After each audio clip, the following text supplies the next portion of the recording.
That criticism of the Green New Deal at last night's debate triggering a strong defense from Congresswoman Alexandria Ocasio-Cortez. This comes amid a study on the cost of her plan on swing state households. Power the Future, a group critical of the conventional wisdom about climate change, is one of the organizations behind that study. Executive Director Daniel Turner, he joins me now.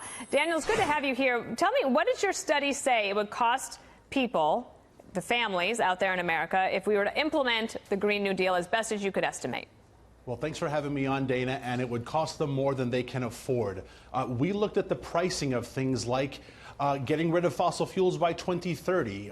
When you talk about things in the Green New Deal like eliminating airplanes, eliminating the combustion engine, what does that mean for your average American family, for your average household?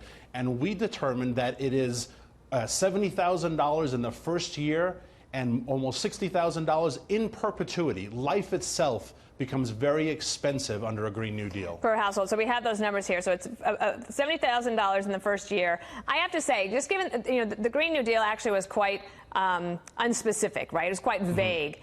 And given that, I'm actually kind of surprised that it's only $70,000 in the first year per household. Yeah, this is a floor. I mean, this is a conservative estimate. I think the numbers are actually going to be quite higher. Look at what people have in terms of a combustion engine. If you are from Queens, like AOC is, she thinks of a combustion engine as a car. If you're from rural America, a combustion engine is farm equipment, it's an ATV, it's sometimes even an airplane and a boat. Yeah. Exactly. How do you get goods and services around your community when you eliminate a combustion engine? Okay, so Daniel, last night on The Five, we talked about this and in your study, and my co-host, Juan Williams, he was kind of skeptical. Take a listen. Sure.